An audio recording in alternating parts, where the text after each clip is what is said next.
So first, these are the examples of class Mammalias. First is the terrestrial mammals. Say it again, terrestrial mammals. Very good. These are the cats, rabbits, elephants, horses, dogs, and goats. So this example of terrestrial mammals, kaya po nila din mag-provide ng milk for their children because they have a mammary glands. So flying mammals is the next. The example of flying mammals is bats. Alam po ba natin ang Tagalog ng bats? Very good! Ang Tagalog po ng bats ay paniki. Sila po ay example ng flying mammals. Next is the marine mammals. When we say marine mammals, is nakatira po sila sa tubig or sa dagat. So, example po nito ay whales, dolphins, and sea lions. So, those are the examples of marine mammals. Next is the primates. So, example of primates is monkeys and humans. So, monkeys and humans also has a mammary glands para po makapag-provide po ng milk for their children. These are the key features of mammals. First is nourishment of young. Mammals produce milk to feed their offspring. So, katulad po ng sinabi ko kanina, ang mga mammals po ay kaya po nilang mag-provide ng milk or mag-produce ng milk para mo makapakain ang kanilang mga offspring because mammals has a mammary glands. So, adaptability. Mammals inhabit diverse environment from deserts to oceans. So, kaya po ng mammals or may iba't ibang mammals na nakatira sa iba't ibang environment like deserts and ocean. Meron din naman po mga mammals na nakatira sa mga zoo and may mga nakatira din po sa mga iba't ibang ecosystems. So, that is the mammalia. Say it again. Very good, class. That is mammalia. Next to that is class Agnatha. Class Agnatha. Say it again. Very good. Class Agnatha is a jawless fish. Jawless fish? Ang jawless fish po ay wala po silang panga. Or hindi po, malaki po ang jaw nila. Maliit lang po, diretso. It is an aquatic animals. Aquatic animals means nakatira po ang mga class Agnatha sa katubigan. Kadalasan po, sila po ay nakatira sa dagat. Yun po. Next is Agnatha is a class of primitive, jawless fish. So, class daw po siya ng primitive, jawless fish. Like what I said, jawless po. Wala pong panga ang class Agnatha. So, these are the characteristics of class Agnatha. First, suctorial mouth. So, a mouth adapted for sucking with horny teeth for rasping flesh. So, ang mouth po nila ay na kaya pong mag-adapt para po sa sucking at it has also horny teeth for rasping flesh. So, next is cylindrical slimy body. So, ang class Agnatha is it has a cylindrical slimy body, soft, eel-like body shape. So, eel-like is mahaba po siya at soft po ang body ng class Agnatha. Next is single median nasal opening, a distinctive picture of Agnatha. So, next to that is the notochord. Notochord is a flexible, rod-like structure providing support. So, kaya po mag-provide ng support ng notochord or ng class Agnatha. So, there are two chamber heart of class Agnatha. If the other animals or the other class of animals has a 4, 3, 5 chamber of heart, but the class Agnatha has only 2 chamber heart consisting of an auricle and ventricle. Say it again, auricle and ventricle. Very good. That is the two-chamber heart of a class agnata. So these are the examples of class agnata. Are you excited to know the example of class agnata? Very good, class. One of the example of class agnata is lampreys. Ito ay katulad din ng eel na fish or ang palos with a suction cup-like mouth. So para pong palos ang isang lampreys or lampreys.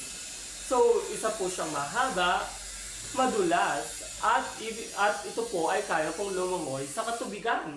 Dahil isa po ito aquatic animals.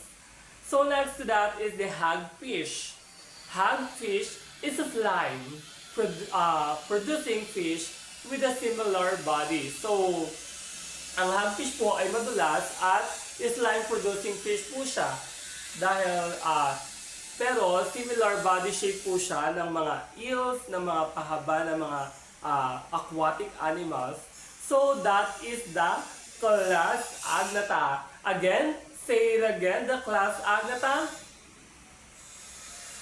Very good, class. That is class agnata.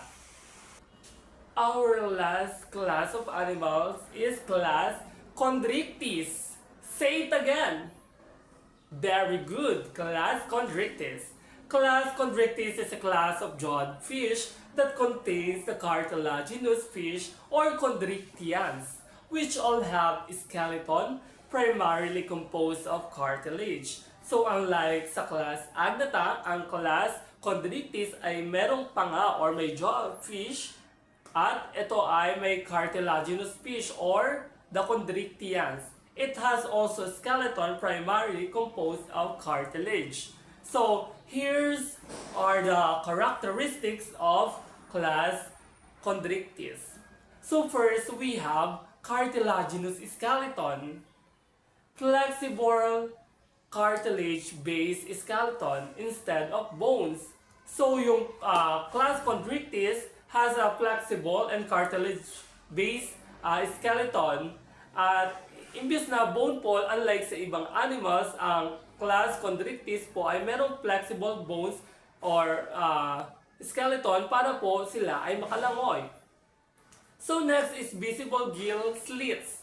So this exposed gills for breathing. So ginagamit po ng mga class Chondrichthyes or ng mga animals na ito ang kanilang gills para po makahinga sa ilalim ng water dahil po ang class Chondrichthyes is an aquatic animals. Yes, next po ay ventral mouth. So sa ventral mouth is located on the underside with jaws and inland teeth. So nasa gilid po yung jaw nila ang nakikita po ang ventral mouth. Tapos po sa mga gilid at meron po siyang matutulis ng ngipin na kaya kumain ng tao. Gusto niyo po bang kainin kayo ng class Chondrichthyes? Syempre, hindi, class. So, next is two-chambered heart, efficient blood circulation. So, meron two-chamber heart po ang class Chondrichthyes. It has also a spiral valve, increases surface area for nutrient absorption in the intestine. So, next is rough skin. Meron siyang rough skin. Rough skin daw po ang class Chondrichthyes, embedded with microscopic scales, denticles. So, meron po siyang microscopic scales, unlike po sa other fish na nakikita po agad ang scales nila or malalaki ang scales nila. These are the examples of class Chondrichthyes. Number 1 is sharks. Nakakatakot. Gusto niyo po bang kainin kayo ng shark? Syempre, hindi. Dahil tayo po ay nabubuhay sa lupa at takot po tayo sa mga sharks. So, next is rays. And next is skates. And the last example of class Chondrichthyes is chimaerans. Let's say chimaerans. Okay, very good. That's conclude our topics. So that is the different class of animals. Thank you so much for listening, everyone. I hope na may natutunan po kayo sa ating klase? May natutunan nga po ba kayo sa ating klase? So, i-recall po natin kung ano po ang mga class ng animals na natutunan natin. First, we have the class amphibians. Say it again. Class amphibians. Very good. Next is the class reptilia. Say, very good, class reptilia. What is the third one? Oh, ang galing-galing nyo na. That is class aves. Next class, what is the next? Okay, very good. That is class mammalia. Class mammalia, again, it has a mammary gland. So, what's the next in class mammalia? That is the class agnata. Say it again. Very good, class agnata. And the last one in the class of animals that we have tackled today is... Very good! You are all great!